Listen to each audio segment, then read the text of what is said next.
Oke, baik. Bismillahirrahmanirrahim. Assalamualaikum warahmatullahi wabarakatuh.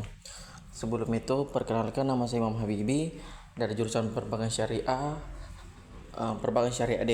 Nah, pada kesempatan kali ini saya akan menjelaskan tentang sejarah zakat dalam mata kuliah manajemen zakat dan wakaf. Jadi, selamat menyaksikan. Oke, jadi materi yang pertama yaitu sejarah zakat pada zaman Nabi terdahulu. Nah, sebelum memasuki tahun 662 masa Rasulullah Shallallahu Alaihi Wasallam, sistem zakat masih belum jelas. Diketahui bahwa Nabi telah menerima ayat dari Al-Quran yang memberikan perintah zakat pada saat beliau berada di Mekah.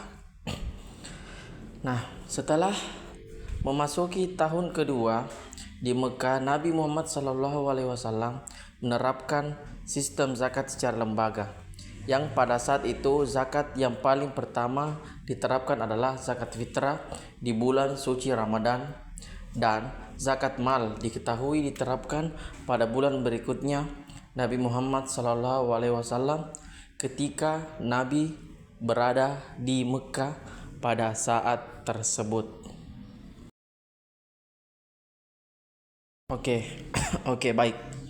Materi selanjutnya itu tentang zakat pada masa Rasulullah dan Khulafaur Rasyidin. Nah, diketahui bahwa pada zaman Rasulullah dan para sahabatnya atau pada zaman tersebut, pengelolaan zakat dilakukan langsung oleh para panitia zakat yang disebut dengan amil zakat. Mereka mendapat wewenang penuh dari Rasulullah Shallallahu Alaihi Wasallam untuk mendata kaum muslimin yang wajib mengeluarkan zakat dan mendistribusikannya kepada yang berhak menerimanya. Karena panitia-panitia tersebut dibentuk secara khusus dan untuk pekerjaan yang khusus pula, maka data-data terkait dengan muzaki dan mustahik dapat terdata secara akurat, sehingga muzaki dan mustahik dapat terdata secara akurat sehingga kekeliruan terkait pendistribusian zakat sangat minim.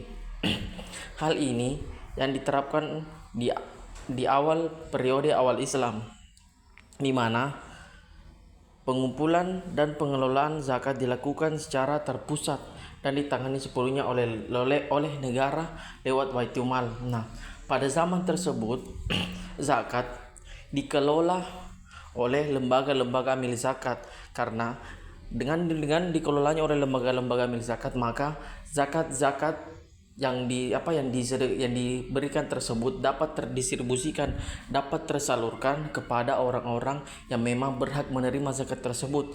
Nah, untuk mengurangi resiko terjadinya kesalahan dalam menginput sumber-sumber zakat, makanya lewat Baitulmal atau lewat amil zakat zakat tersebut dikumpulkan agar supaya zakat-zakat tersebut dapat didistribusikan dengan tepat sasaran. Oke, baik. Materi selanjutnya itu zakat di era kontemporer. Nah, perhatian pemerintah pada pengelolaan zakat baru menguat pada masa Orde Baru. Nah, terus pada tanggal 5 Juli 1968, pemerintah melalui Kantor Menteri Agama mengeluarkan Peraturan Nomor 4 dan Nomor 5 Tahun 1968 tentang pembentukan Badan Amil Zakat atau BAZ, tingkat pusat, provinsi, dan juga tingkat kabupaten. Nah, munculnya peraturan pemerintah ini diawali dengan kunjungan 11 ulama nasional kepada Presiden Soeharto, bahwasanya apabila zakat dikelola dengan benar dan terkoordinir secara baik, akan dapat menjadi suatu sumber dana pembangunan yang potensial bagi negara. Nah, di sini memang zakat sangatlah penting. Kenapa? Karena zakat itu dapat menjadi sumber dana yang baik bagi suatu negara. Oke, baik, mungkin itu saja materi singkat tentang sejarah zakat yang bisa saya sampaikan. Mungkin kurang dan lebihnya mohon dimaafkan. Sekian, wassalamualaikum warahmatullahi wabarakatuh.